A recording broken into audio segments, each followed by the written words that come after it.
Well, I've been on them for that too, because if they don't, the people want to talk to their police department, whether they love you or hate you. You've had some where they're like, we don't particularly want you to. Was that East Hollywood? Because I could see that being their vibe sometimes. That's happened. And it ebbs and flows too. So it can, words can change out, or certain members can change out, and that can change too. So, an email or an extension, especially if they're asking, especially if it's relevant, something we can. Well, they're like, well, I know, they said, well, we go to the CPEP, so no, it's not. The community has a right to be able to come to their community and talk to their senior lead officers. CPAP's different. Like, it's not. Right, it's not open to the public, but I'm going to go But until Janet's off. There isn't as much. It's more like town hall. Yeah, but your CPAP, no offense, it sucks. And this is why, and I told the captain, no offense, and I was very involved with CPAPs. You guys, like, the other CPAPs, like, it's not like where they don't ask, oh, does the SLOs have a report? Every SLO gives their report, because there's always something going on in each division, whether it's, they give their stats and numbers. They don't do that. It seems like they're in a rush to just, oh, let's get out of here, and so that's the thing I had an issue with yours, and the fact that Janet is on there. Is she actually a board member? How do I find that? I would like to find out, because I'm like pushing I want the chief to kick them until, because they have so many, like the city now has so many ordinances for them to remove all those, I know it's not your area, the planters and all the AD stuff. I don't know if you've heard all this, the hoopla about that. They need the sidewalk. Yeah, well, they have 250 planters that are not, there's no permits for it, and they're not ADA compatible. Their own people with the, with the walking canes and stuff, they can't barely get through. And also they have all these thorny rose bushes that dogs are getting caught on, and they've been ordered to remove them. They've doubled down, made them even closer, planted flowers in them, and just all this other permit stuff. And so they're horrible neighbors to the community, and they shouldn't be on any CPAP. Plus, they have a case against them. I don't know if you're familiar. I'm sorry. My people just want to hear what you have to say anyway, and they can't hear. And they also have a, what do you call it? I don't know. I lost that brain thought. But there's just so much going on with them and the city's ordered them to change it, to fix it, and they just refuse to. So how can, if they're not abiding by the laws of the city, listening to the mandates, it's to the point where it's been referred to city attorney, how can they sit on a CPAB and advise the police? I like anything else. An organization, the individuals probably get screened individually, not as an organization. Yes, and I know this because in North Hollywood too, they represent themselves as Scientology. They are not there as individuals, because they are there only on the behalf of, that's their job. Like I was told that by one of them, that's their job to do that. Oh, and I know they're in they have 2 lawsuits against one here in LA for child bride. Okay. Yes, well, I have like 2 quick questions. I don't know if you're aware that in LA, there's a court case from a victim that grew up in Scientology who she claims was forced to marry as a child bride to an elder man. And that's an active case right now. And so I'm trying to see if there's going to be any kind of statewide approach to trying to rid child brides. Like that should be eliminated. And here in California, you can get married very young. All you need is your parents' permission. And with the way things are today digitally, maybe that could be forged or faked. And there really needs to be legislation to just end. There's other states that are jumping on that bandwagon to end child brides, and countries, I'd say too. So I would ask if you could please put that before him to please just end it across the board. And the other one I'm concerned about is, okay, and I'm sorry, I'm going to mostly be talking about Scientology because these are the issues I'm concerned with right now. They are they have a permit to fix their street. Now, when you're with Scientology and you're a Sea Org, you're making $47 a week for about 100 hours of work, which I guess, legally they're allowed to do that if that's within what they're doing on their property. But once a person touches a street, okay, the laws change. The laws then require that the workers have to be paid full wages. They are not. And so is there any kind of enforcement? Like, who do you even go to enforce that?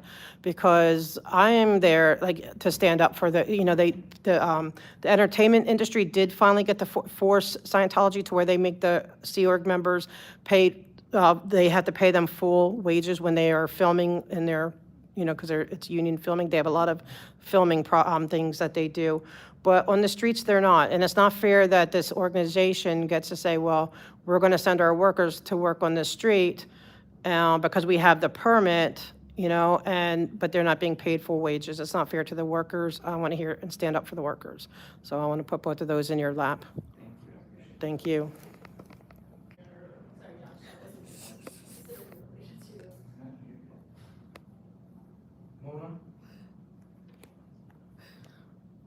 Hello, council members. Yes, I do have a question. Several of us had submitted to the assembly members a proposed new legislation for the Obolensky law. And if you would like, you could probably get the assembly member's name from Audit LA, who happens to be there. But we haven't heard anything back. And I'm wondering if you could take that to your assembly member to ask if there has been word about that and where we could go with that, or maybe at your assembly, because the person that it is dedicated to, the law is from the test center area where he was homeless for so long. So for further information, please maybe sit next to Audit LA, and she can help you and guide you on the rest of the details. I don't want to take more of your time. Thank you so much. Thank you. The only thing I'll say is I know our ledge team in Sacramento is reviewing all legislative related inquiries and matters, so I can follow up with that sense. And I'll look for the specific name if we get an update. Thank you, sir. Hello, everyone. Officer Brian White, Senior Lead for the Hollywood Entertainment District area. The biggest, probably, point of news we have is from the election, we had the passing of Prop 36. That's probably going to be the most thing you've been asked about most recently. And in a nutshell, it's taking some things that were rolled back about 10 years ago. Mostly was retail theft and drug use. So the idea is where currently, so the big one was, and without getting into too much history, the previous way you used to work with theft was if you were convicted of, let's say, a petty theft, and you continued to rack up other convictions, those could be escalated to felonies. And it was a way of kind of curtailing retail theft. And when that went away in 2014, we started seeing slow increases, in which I think culminated in what we've all been dealing with this past year or two with, and especially speaking with our retail partners where they have chronic offenders every day that go in, Marshalls, all these places, Target, people go in, steal a certain amount, and just leave. And they can be caught, they can be cited and prosecuted, but because it stays at that misdemeanor level, it never actually results in any jail time, and it never stops the behavior. So with this Prop 36 rollback, the idea is after 2 convictions, now the third one can be escalated to a felony, where now you're actually having the potential to serve prison time and more than a year's amount of time. So the idea being is for that person, I think that's maybe, makes mistakes or down their luck, or whatever happens, you can screw up and still kind of get into the system and probably get some diversion, things like that. But if you're that person that's going to just basically saying, I don't care, and I'm not going to comply, I'm not going to follow the rules, and continue to steal these things, which does for all of us, whether it's the employees and the shoppers that are all paying higher prices for things, it does give something to actually correct that behavior and remove them from the situation. So I think that's pretty huge. It also applies to drug use too, where now, if after 2 convictions, my understanding of the way this is written, after two convictions of drug possession, and you're basically given, you have to take treatment. And because as of right now, you can go in, let's say you get a misdemeanor drug possession of methamphetamine or fentanyl. You go to court, they'll offer you, would you like to take diversion with drug treatment, or you can take this misdemeanor to trial. A lot of them are saying, I'll take the misdemeanor conviction right now, I know that's not gonna actually result in any time at county jail due to the overcrowding. So it's basically convicted but released. So there is no real incentive to take that diversion with treatment. So you kind of see where probably what was a good idea in the original legislation kind of ended up backfiring because it took away the incentive to seek treatment. So now, after 2 convictions, on that 3rd one, you're given that you have to take treatment. If you refuse it or you fail to complete it, again, you're facing potential felony charges. So it's adding incentive to take the treatment that we're all hoping people will take. So I think these things can have both these are related because I think a lot of the chronic people that we were dealing with on a daily basis are also cross-sectioning with this drug addiction and abuse. So I think this can be a big thing to help solve some of these problems. One thing we are seeing though is it seems to be that with word getting out that this is coming to these penalties will change in January. Our retail partners have seen quite an uptick right now, and it's like people are trying to get that last bit of theft in before they finally get caught. So it's kind of like that. It's dark just before the dawn. So once we get through that phase, hopefully things will start getting better, and we'll all the quality of life in the CHNC area will be better for everyone else. You look pretty happy about these changes there. Yeah, I think it's common sense. Like, Tell us how happy you are. I like you too. Well, it's just, it's really frustrating when you do make an arrest or, It means nothing. and the person, you can tell as you're going through the motions, like it's just having no effect. And so, and then on the flip side, when, I try to walk the foot beat almost daily with my partner over in Hollywood and Highland area, and you go through you meet all the retailers and the security personnel, and you go in and it's like, oh, today's a good day. We only had like 2 people come in and just take a bunch of coats and bags and take off, and to see like the frustration on the employees' faces, especially. And these are the types of crimes. Your average person isn't going to be involved in a robbery. Probably isn't going to get their house broken into, and probably isn't going to be the victim of a major assault. But a lot of people have seen this shoplifting happening right in front of them, and it adds that sense of lawlessness and instability and like what's going on. This is my neighborhood. Why is it? I don't do that. We all don't do that. Like, why is this person doing this? And it creates a lot of issues. So I think all these things have a huge effect. So. Once again, I opened a coffee shop in February, and never have I had a front-facing business. There's an individual that comes in, takes salads, takes drinks, walks out, and the staff is too afraid to do anything about it. And it just blows my mind. There are no repercussions. They just quickly come and go, and it's costs. Correct. So yeah, until you're kind of faced with it firsthand, you hear these stories, but now I'm like seeing it, like, wow, this individual just takes every day whatever he wants, and people are like, I'm not going to deal with it. Yeah, so for discipline, that's. Is that what the civilian oversight committees are for, that they're like? All the LAPD policy does still go through the police commission. Okay. So Oh, if you were to look at like rank structure, the LA Police Commission outranks the chief. yeah. So, like if you look at our chief, he has 4 stars. Or if you look at the sheriff, who's an elected official at the top, he has 5 stars. So that's something of. So the chief answers to the police commission. So that's when you say we have civilian oversight. And if there's a new commissioner, is there a new commissioner? The chief. The chief, the commission, I think, that's some of that stuff I don't know, and I don't want to.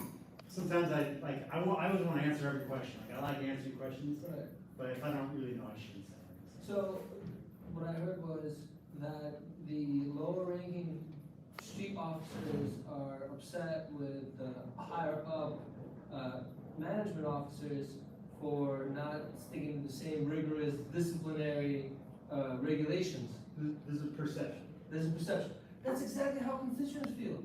Because I see a lot of auditors posting on police officers who, for instance, have like tinted windows or some other minor infraction, and it's like, well, how are we supposed to feel if the guys that are supposed to be, like our examples, to which my perspective, on the other hand, is like, look, these guys are putting their life on the line every single day, and they have to deal with some super traumatic stuff. Maybe they should have some sort of privileges. But then let's just make them into a wall. Well, Exactly. I think something you brought up Yes. interestingly Yes. is on some of the things that we have a huge penal code system. We have a huge vehicle code system, to the point of some of it's so big, you can't know it all.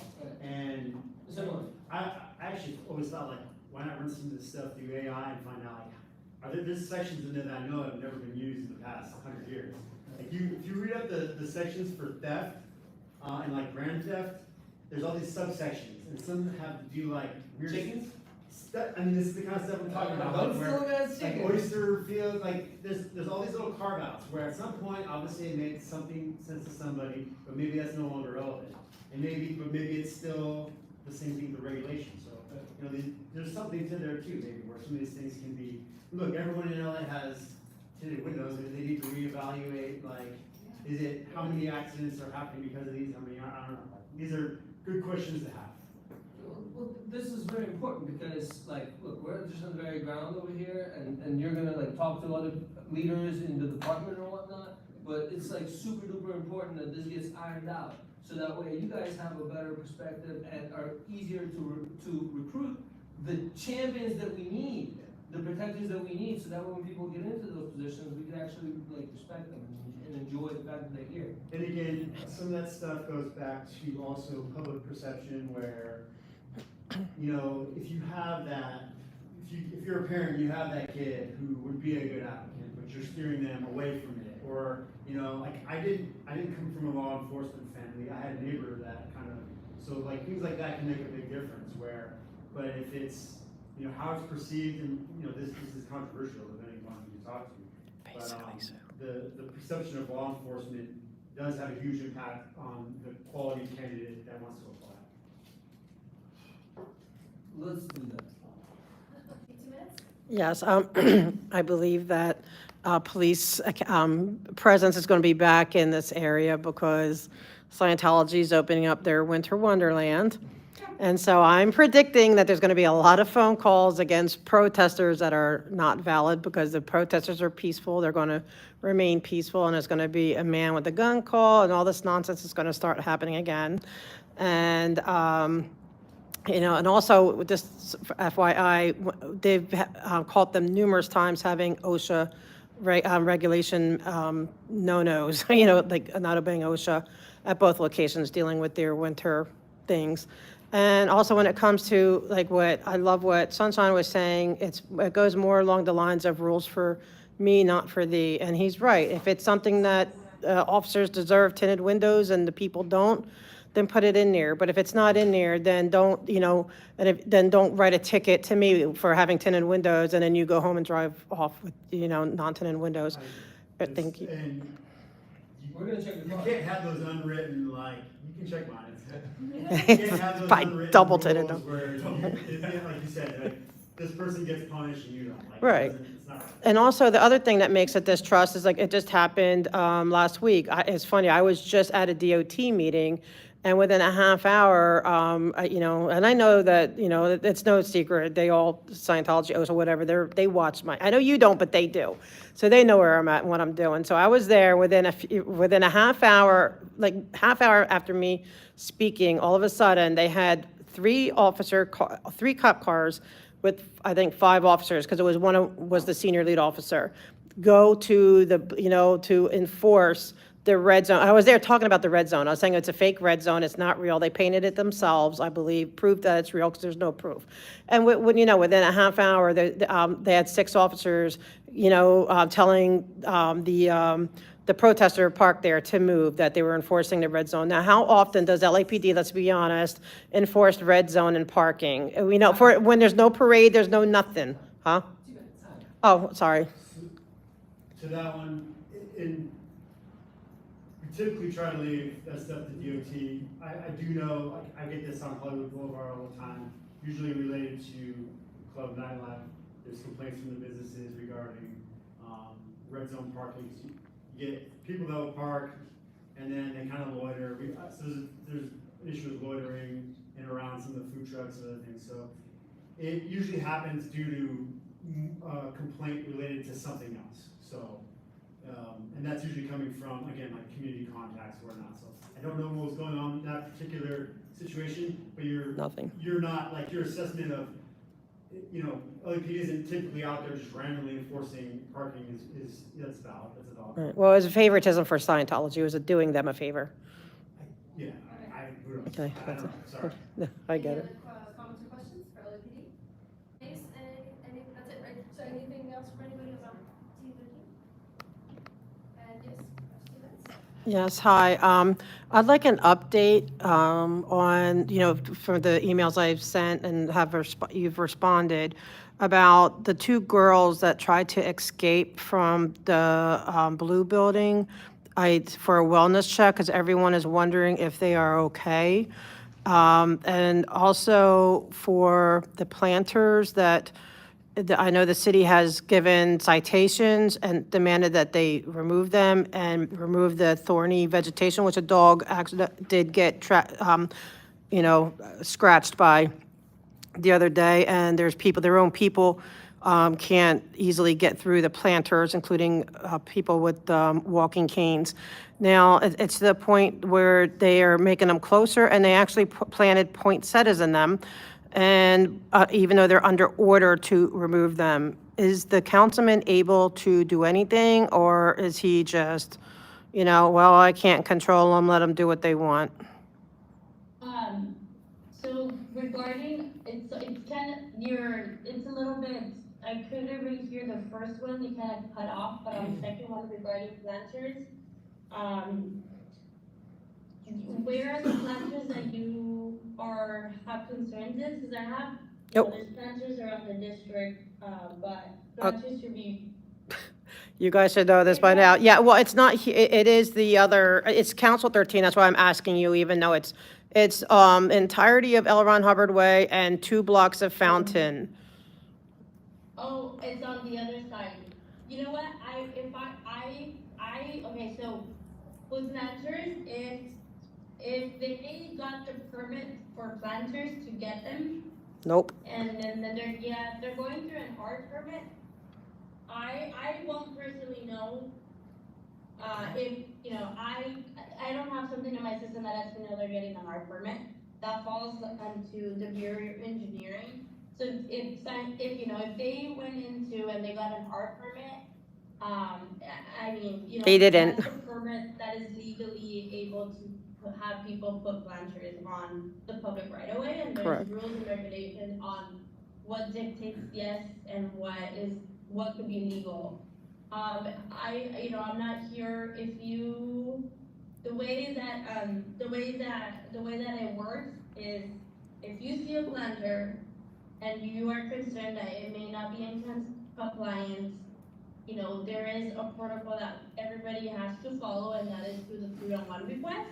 The 301 request, if you file a complaint with 301, it will gear it to an inspector from Bureau of Street Services, and the Bureau of Street Services will be the inspector from Bureau of Street Services will be the one to go ahead and look into if the person or the business did get an art permit or not. They don't have an R permit, and I've go to every single city council meeting, and you guys are very well aware of who I am and what this is about. It's not, they don't have an R permit, it's not ADA compliant, But thank you anyway.